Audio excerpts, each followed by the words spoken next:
Cool. Well, this is Ronnie B, guys. We're excited to have him on the call. Dude's an absolute killer. What's your best month, bro?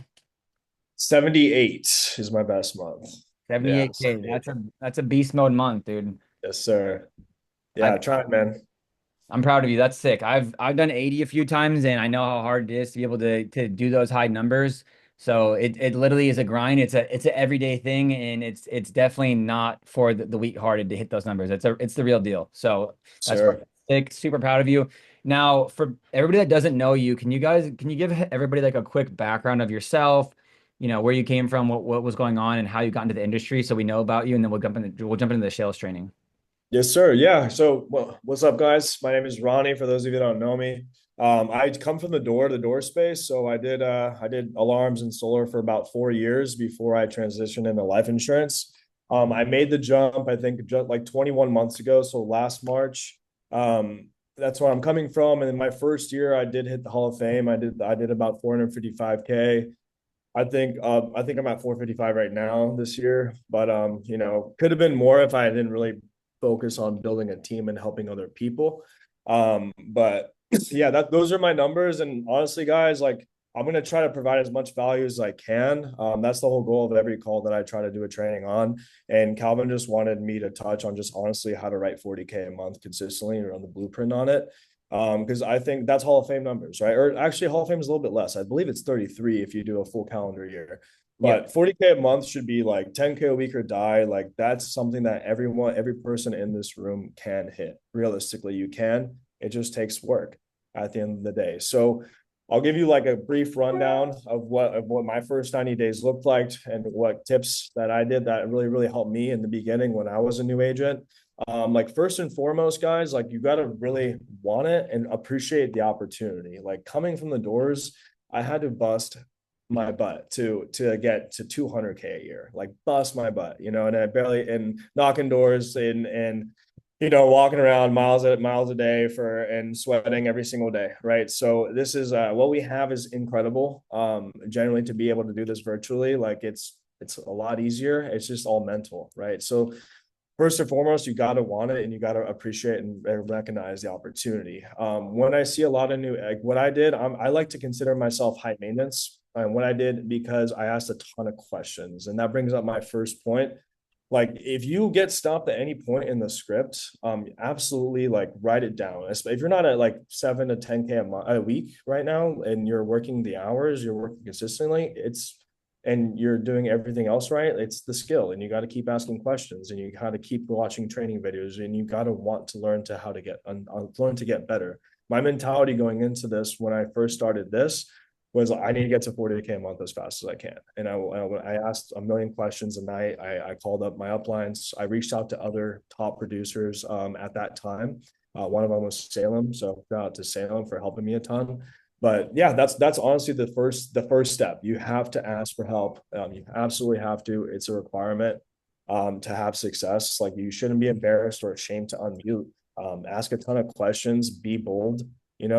Reach out to all the other top producers. There's not a single person that turned me down in the beginning, and I bugged a lot of people. And I'm like, same for me. Like I'm always happy to help when I can. At the end of the day, it's all a collaborative effort. So that's my number one, first and foremost tip. Like ask for help, be unmuted. This is your future is on the line financially. Like you should not be ashamed to unmute yourself and ask for help. Like this is your financial future, right? Like you should absolutely want to do that and get help when you can.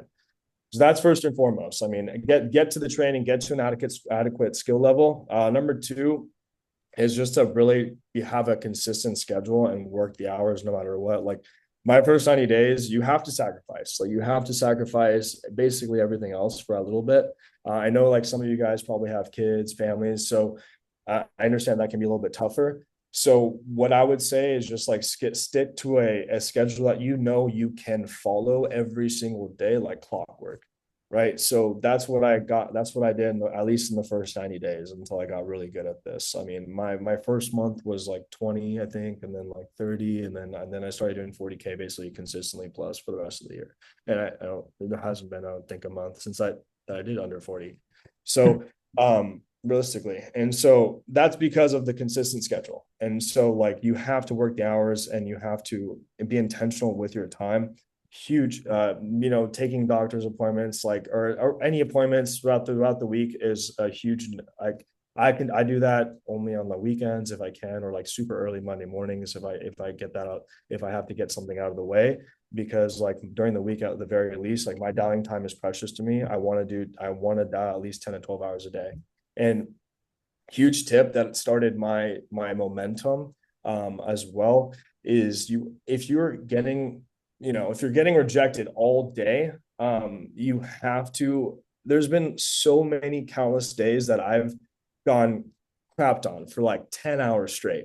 And I just worked the hours, 12 hours, and I got one or two deals the last 1 or 2 hours, like so many times. Now, if I would have stopped early, or if I wouldn't have dialed as hard as I was dialing and getting to that amount of people on a daily basis and being intentional with my time, I would have missed out on those sales. And not only would I have made less money by missing out on those sales, but I would have also killed my momentum, because a sale a day it was always my first goal. You have to build momentum. Momentum is everything too. Consistent, and that comes from consistency and being intentional with your time and work and dialing the hours, and working the hours. And so those are like kind of like the foundations, not to mention mindset. Like confidence, guys, is 90% of the sale. The other 10% is skill set. And I'll give you an example. I had one of my best friends, his little brothers. He came on 18 years old, soccer kid. Uh, worked at a coffee shop part-time, never done sales in his life. But what he had was absolute extreme confidence. And he sold like 5 his first week. And I have experienced salespeople not selling anything or their first week. So confidence is like the foundation. Like you have to have it. 90% of it's confidence. If that kid with nothing, no knowledge of sales whatsoever can do it, like any of you guys can do it, right? So it's just because he was super confident. He didn't even know what he was saying half the time, but he was confident with it, and he was assumptive. And so that comes to my next point, going into more so like the skill side of things. And then number one, like you have to understand like what an objection is in order to properly handle an objection. So an objection is something that a client says, and how you break down the objection is 3 parts, and you have to be good at all 3 parts in order for the objection handle to work. So first one is to be agreeable and disarming. Something positive, like, oh, no, I completely understand, sir. No, of course you got to talk to your wife about it. Of course you need to think about it. So something that helps me do that is I just say it with a smile. Like, dude, I don't feel like smiling all day. You know what I mean? But you got to force yourself, because if you force yourself to smile, you naturally come across more disarming in your tone, right? So that's a tip that I'll give out. Like, in terms of handling an objection, say it with a smile, because you have to disarm them in order for them to register the next words coming out of your mouth. Because if you don't disarm them, they're not going to really be hearing it. They're going to get on the offensive. Their guard's going to get up. So your words aren't going to be registering as effectively. So first part of the objection is to be disarming / agreeable. That's number one. Lower their guard. Don't get them alarmed. Number two is, saying something that makes sense. Yeah. No, well, at the end of the day, she is the beneficiary, so we definitely can't keep a secret from her. Whatever. Well, just so I have the proper information pulled up, is it just whether you want to think about it, or whether to get the coverage role? Just for an example, you say something that makes sense, and then you end it with the question, whatever that question is, right? So that's like a three-step rule to an objection. You always be agreeable and say something that makes sense in the second part, and then whatever the word tracks are that you guys are given, and we all say pretty much the same thing. And then end it with a question also. Like, huge thing that people don't do is end it with a question, giving the client breathing room and not maintaining control of the conversation. You're not gonna have a good time if you don't handle the objections well. So that's like the 3 steps. You have to be agreeable, say something that makes sense. Yeah, at the end of the day, whatever that objection rebuttal is, and then end it with the question always, and go back to the script. So because you always have to maintain control of it. So that's what got me to 40K a month. Getting good at the objections, having a consistent schedule, no matter what. Like, I stuck to it. I didn't do anything other than this for 90 days. Like, I eat, sleep, and breathe this, and I wanted to get as good as I can. And I asked a ton of questions every night. I was never unmuted, not once, no matter what. I was never unmuted, and I got a ton of feedback throughout the day all the time. Mute button when I started wasn't even a thing. I don't know how the heck this mute culture started recently, but yeah, it wasn't a thing, man. Like, no one was unmuted. I didn't even know there was a thing that people did it. So But that again, that we all helped each other get better. You know, people are always listening in, people are always willing to give advice, and you just got to be open and receptive to it. And so that's just really what it boils down to. At the end of the day, it's, you know, no, I'm nothing special. I just asked a bunch of questions. I was really intentional with my time, and I was consistent with my hours and dialing, and I got better every single time. Like every single time that I got stopped, I wrote it down and I reviewed it with my upline or watched a video that night if he wasn't available during that specific time period of time. Now, one Um, thing I think is like that I would like to ask you about because I see it happen often is most people like 10 grand's a lot of money, right? Like mhm, for like that for like the average person. Once someone gets paid a little bit of money, 5, 10, 20, whatever that threshold is for them, you see a dip because then they get comfortable or complacent or take a couple days off because they're gonna go F off or something like that, right? Like how did you avoid doing that in the beginning to be able to build that momentum to be consistent in your schedule? Like, did you mhm. set like a bar of like, hey, I'm gonna do this, then I'll do this, or like how did you like stay consistent throughout the last year? Well, I'm honest. Well, two things. Like I had like coming into this, like I think I was 26 when I started. I already had bills and I was already making like pretty good money. So like my bills were high. So like I had to like it's either I make money or I'm homeless. So you know what I mean? Because I wasn't smart with it. I didn't save anything from the doors.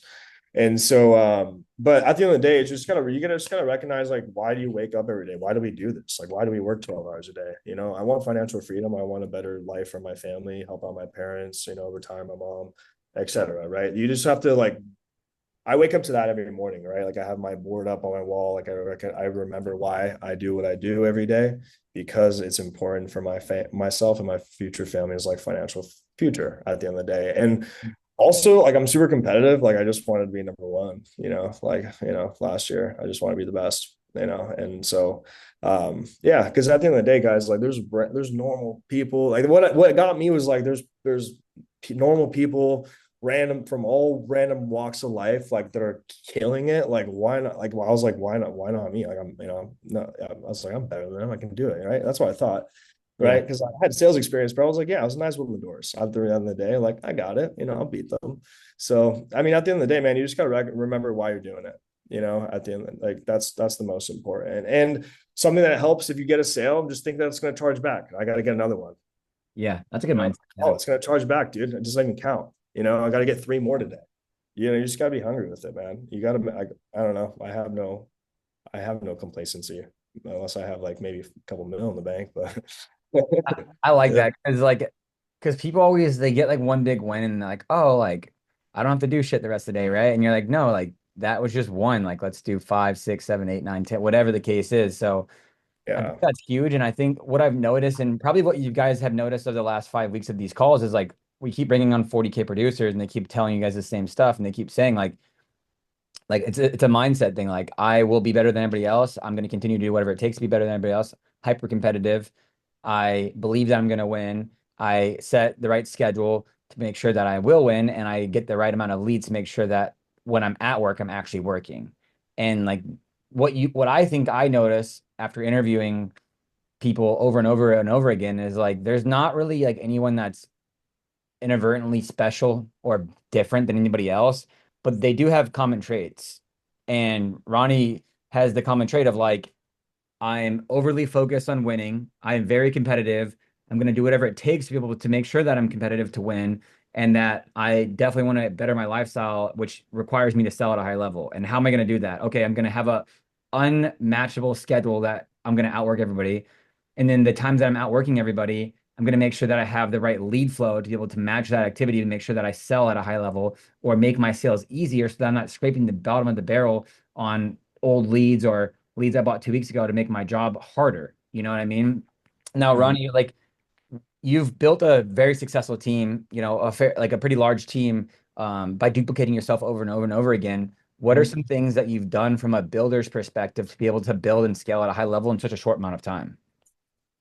Um, I think it just that's a good question. I think it boils down to initially like setting the right expectations for people and like kind of like what I just went over with you guys. Like I kind of say that like I give my story, my first 90 days, exactly what I did. Hey, this is what it takes. You have to sacrifice. Honestly, like if you guys want to like financial freedom, you guys really want a genuinely good life. Like imagine, like think about how many years a doctor sacrifices, 10 to 12 years. If you guys just like sacrifice like 3 to 5 years of your life, genuinely 3 to 5 years, you can literally be financially free forever if you really take this seriously. That's a big motivator for me. Like, where else can you retire in like 5, 7 years, if you do this the right way? Where else? Nowhere else, Right. right? Nowhere else. So you just got to recognize that, and you got to work like your life depends on it. That's how I look at it. Like my life depends on this. So I mean, It's the I office think 9 p.m. So it shows. It's not just lip service. yeah, man. But I mean, I think it's just setting the right expectations just to kind of finish on that question. Um and pouring into the right people that are showing up. Like I like last night I was answering questions till like 10 o'clock. For the people that showed up every day and helping them out. Because at the end of the day, like I'll reciprocate effort. If someone doesn't show up, they're like late, they're skip miss a couple of days, I'm not gonna pay you any attention realistically, right? You gotta pour into the right people. I'm not saying pour into the good people only. You can totally suck and put like a lot of effort in. I'll reciprocate it because effort, consistency, like hard work is not a trait that you can mold. That's like something that you have that comes with it. So if they have that, the rest can fall into place. So you just got to pour into people that work hard. And then because the skill set, all that stuff comes. Like I wasn't just naturally good at sales, man. I sucked my first 7 days. I didn't sell anything door knocking. I sucked. It was through countless repetitions that I got good at sales over the last few years. So everything else is learnable. Pour into the people that work hard. That's it. I think that's the secret. No secret sauce, but that's it. I think that's the solution. Awesome. I love that. Now, I got one more question for you, and then we'll do like a quick Q&A Yeah, because I don't yeah. want to take everybody's time for dialing. Now, Ronnie, real quick, because I don't think that we touched like heavily on this, but like on for your lead, when you're buying leads every single week, what does that look like? Are you buying it throughout the week? Are you doing one lead or is it reoccurring? How much are you spending? What are Mhm. you doing that way? Yeah, man. So realistically, like, just to kind of help with like the newer people too, set like something that you can do consistently for 4 weeks, whether that's $1,000, whether that's $1,400, and then work your way up from there. You want to build it every single week. You never want to go a week without spending leads. But I started off with 1,400 a week.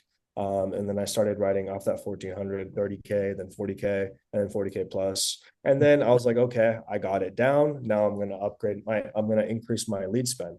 And then now like I'm doing like 1,500 to 2K a week. Yeah. Mhm. And if you want to get to the next level, like the 60 to 80K a month, you got to be doing like 2K, 2.2 to 2.5, I would say. If you want to do 60 to 80K, you got to do like at least 2K. Easy. Easy. Yeah. Yeah. You got to do at least 2K just to write that much. That's Uh, awesome. All right. yeah. So let's do a couple questions. Just unmute real quick if you have a question for Ronnie, and then which I'm sure everybody will probably have something because dude's selling 80K a month, so you should have a question. And then we'll end the call and get ready back on the phones. Who wants Sounds to go first?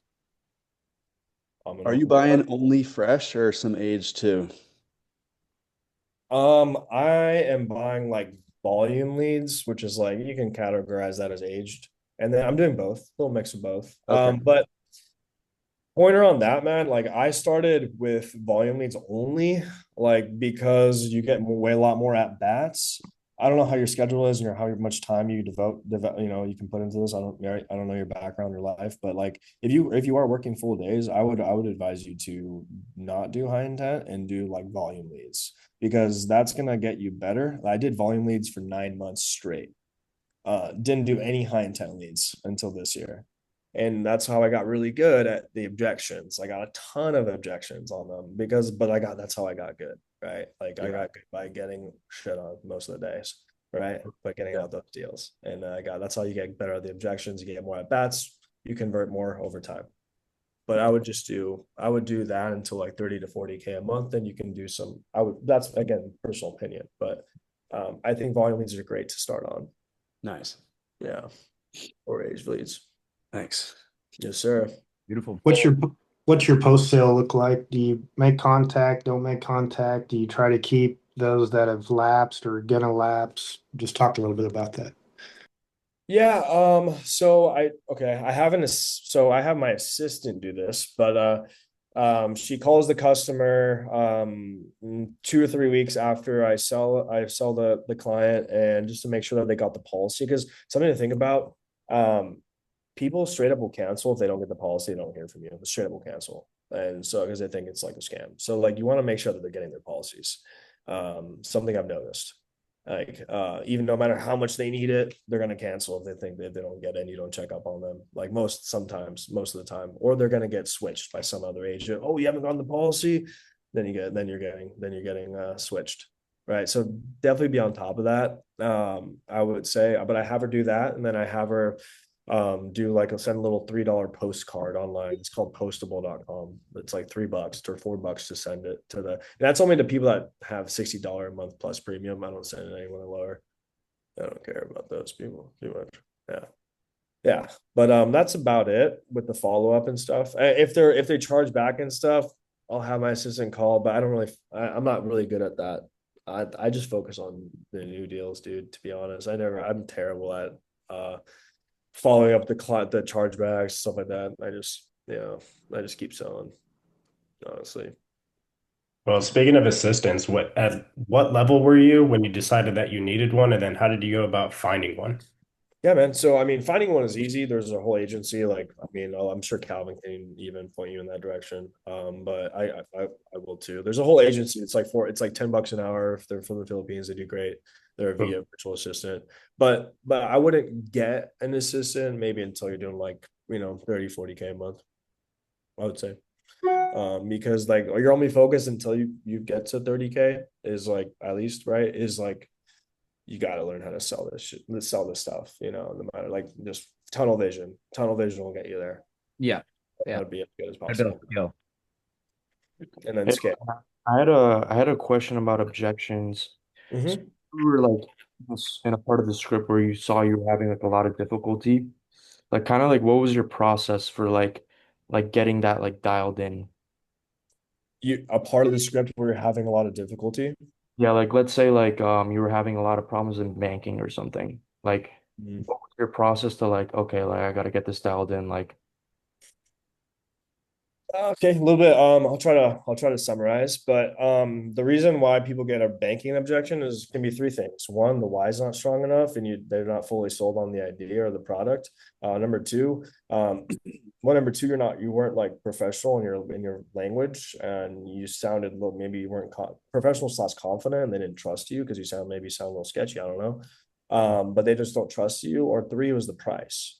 So like how you sound, the why, or the price. Maybe like they wanted that, but they weren't fully convinced. They weren't fully sure that they could afford it, so they backed out the account number. Those are three main reasons. And so you want to, like, look back. Hey, where maybe was it the why? Was it not? So it's one of those three things, right? So it has to be. And so you got to figure out which one it is and work on it. Right? Does that kind of make sense? yeah, but how would you work on it though? Like what would you do? Yeah, well, I mean, if it's the why, then you gotta, like, I would watch a few videos or ask an upline, like, hey man, how, or hey whoever, um, what could I have done better on building the why here? Here's the situation.